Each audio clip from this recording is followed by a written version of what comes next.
Hey there guys, how's it going? Welcome to another episode of my Ark Survival Evolved Let's Play on Xbox One. Today's video, again, is a little bit of a tutorial, not so much of a playthrough, but I'll get back to just playing the game generally tomorrow. I really want to give you guys what I thought was a very, very important tip for solo taming a Quetzal. Loads of you have been asking me how to solo tame a Quetzal, and it is very difficult to do. So I actually had a solo taming Quetzal attempt, and it didn't quite go to plan, but it basically was fine apart from a few bad things that happened to me. So this Quetzal taming would have gone absolutely fine, but I got a little bit of bad luck. That happens sometimes, but I thought you guys might want to see how I managed to solo knock out the Quetzal and generally what kind of stats you're going to need in your dinos to be able to do this. Now, I'm not going to lie, doing this is quite tricky, even for quite an experienced player like me, so it's not something you're probably going to want to try or even expect to do first time if you're new to it or you haven't done it before.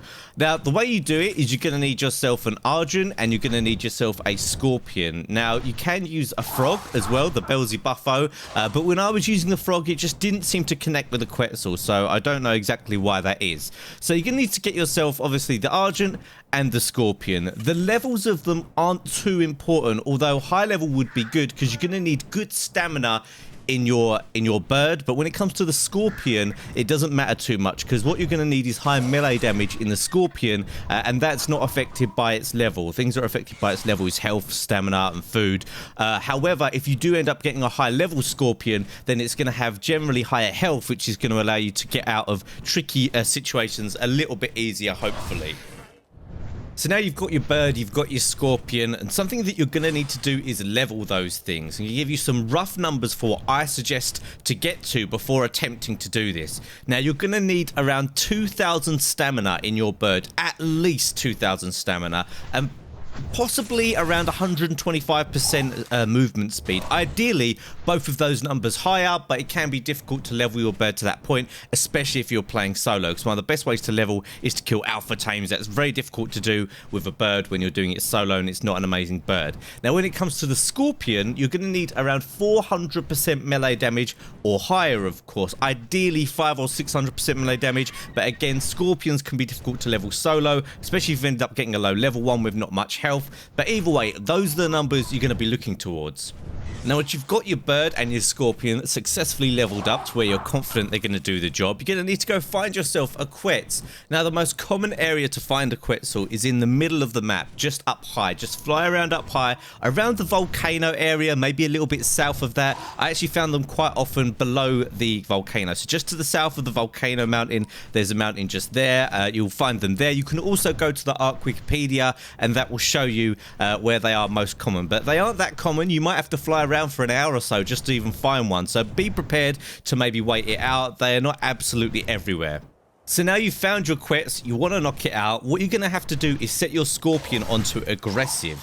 Now, this can be a little bit awkward because when you land, your Scorpion is going to go off and try and chase whatever it lands. However, what you're going to need to get used to doing is whistling passive as you land. If you're landing for anything other than a brief second and you're not around, and you're around a bunch of tames even, you're going to need to whistle passive to make sure it doesn't do that. And then I would recommend going up to it and setting it on aggressive. When I was whistling the Scorpion onto aggressive, quite often it was going to attack my target, and if it does that, it's not going to hit the Quetzal without you hitting the Quetz first, which is going to be a problem. I think that might actually be a bug on the Xbox. You want to check that.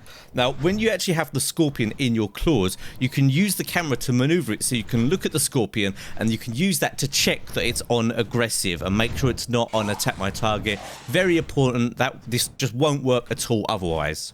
So what you're going to need to do, hopefully your bird has lots of stamina, so doing this isn't going to be a problem. You're going to need to fly up to the Quetz with your Scorpion on aggressive in the claws of the Argent and fly up to its neck. Fly in front of it and to the right, or below it and to the right, and then just wait for the Scorpion to hit its neck. You can try and get it to hit the body, but the wings quite often push you away, so I'd recommend coming in from above or below and slightly to the right hand side, and then just flying up to roughly where its head is and waiting for the Scorpion to hit. Now, as soon as the Scorpion hits, you want to chase that Quetzal again, or hopefully it will hit it twice or 3 times, which is absolutely ideal. Like I said, if you're doing this with multiple people, it's very, very easy. I mean, there's another technique for doing this non-solo that's a lot easier that I might tell you guys in another episode. But generally, if you're on your own, this is what you want to do. You want to keep chasing that Quetzal And this is why stamina in your bird is so important. It's going to take a lot of hits of the Scorpion to actually knock out the Quetzal. I'm not sure how many mine took, but it was a lot. And I just knocked it out before my bird ran out of stamina. Bear in mind, my bird had 2,000 stamina. My Scorpion had 400% melee. If you've got better stats than that in your bird, then it might take you less time. If your bird is faster, so you can catch up with it more to knock it out, then you might have been absolutely fine.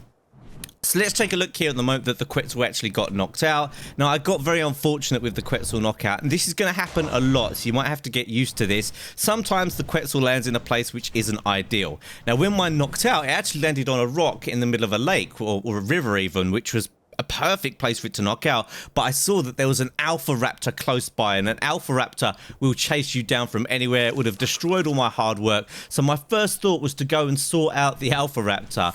Unfortunately, I went to kill the alpha raptor. As I was going to kill it, there was a Carno, and I accidentally hit a Dimorphodon, which isn't a huge problem, but Dimorphodons actually work in packs, so they will group up together, and one Dimorphodon turned into 6 or 7 Dimorphodons. I still had loads to go on the alpha raptor, and my bird was going to die. This was a stamina bird. It didn't have a lot into health. So what I ended up having to do is deciding to take my Scorpion away and maybe just lose the aggro from the Dimorphodons and see what happened. But I flew away. I saw the Dimorphodons were still chasing me. And bear in mind, guys, while this is happening, the unconscious level of my Quetzal is constantly going down. So it's going to make it harder for me to actually tame it, because I'm going to need to feed it narcotics or narco berries. So I ended up flying away. The only real way to get rid of Dimorphodon swarms, I mean, if there's 2 or 3, you can just take them on. But if there's more than that, most of the time, unless you have a really strong tame, you're going to want to fly away from them, and you have to fly in a straight line for a long time. Now, again, this is really unfortunate. It was digging into my time of the unconsciousness of the Quetzal. I flew away. They still chased me. I tried to kill them. I actually ended up losing my Scorpion to the alpha raptor, which was still chasing me from that ridiculous distance. At the end of the day, I managed to get on my bird, and then I flew in the opposite direction a lot further and eventually lost the aggro of the Dimorphodons. By this time, my Quetzal was I'd almost woken up actually, so I had to go get some prime meat and I had to get some narco berries. Now, ideally, if I did this again, and what I recommend you guys do, is take narcotics with you. Take around 50 narcotics with you, maybe even more, because I am playing on a high tame server, so it's going to take a long time for you to tame this Quetzal. So you might need to bring narcotics. You might even want to make a preserving bin. There's stuff like that, so you can preserve the prime meat that you get, all that kind of business. But if you're playing single player like me, which I highly recommend all of you guys do, especially if you're new to Ark on Xbox, or if you're just new to Ark in general, highly recommend it. It's still fun just testing out all the things, and you don't want to just go on a multiplayer server and just have no clue what you're doing. And I enjoy single player, and I'm enjoying this single player thing for you. So if you want to do that, feel free to do that. But if you play PvP server, bear in mind it's going to take a long time to knock out the Quetz. So yeah, unfortunately, where my Quetz tame went wrong, I got unlucky in terms of where it landed, the Alpha Raptors. And even if it was just the Alpha Raptor, if the Dimorphodons hadn't hit me, I think I would have got the Alpha Raptor. So I lost my Scorpion, and then obviously all that time dug into it. Then I didn't have narcotics, so it ended up waking up because I tried to gather narco berries as quick as I can. I didn't have enough time to go back to base and grab my narcotics, but unfortunately, as you'll see, just as I'm about to feed it some more narco berries, this thing was more than halfway tamed. It woke up. Unfortunate, very close for me to taming this thing, and I would love to have shown you guys a successful Quetz tame, but this was basically a successful Quetz tame. I mean, all the things that you're going to need to know are in here, and I thought you guys would want to see this. So I hope you guys enjoyed me letting you know how to solo tame a Quetzal. Tomorrow I've got some interesting stuff for you as well. Some of you guys wanted to know about the boats and what would be an ideal size boat, raft even, sorry, what you can put on them, can you put dino gates on them, and just some more info about what you should be putting on them. So in tomorrow's video at the beginning, I'm going to show you an ideal way to build a raft, and also an ideal way to do it if you don't have much time to build it either. But this episode, I just wanted to show you that Quetzal stuff. It took me absolutely hours to get everything to where I wanted to go. I mean, it took me 2 days to get to this point, and obviously it would be easier for me just to do a live let's play, just me messing around in the world, but I wanted to give you guys some really good information and some stuff that's really going to help you out. I find those are much better videos generally, but I do understand some of you do enjoy just the more general playthrough stuff where I'm just messing around in the world and not the more informational tutorial stuff like this. But I'm sure loads of you guys found this helpful. If you did, be sure to smash that like button. Don't forget to tell me if you've managed to do this solo solo, show me, tweet at me, show me the picture. I'll be really impressed. And that's it for now, guys. Look forward to tomorrow's episode. We're going to have a bit of fun. There's also a brand new Alpha Rex over on Carno Island that we might have to defeat. And I'm going to show you guys how to make an epic perfect raft as well. But that's it for now, guys. I will see you all tomorrow.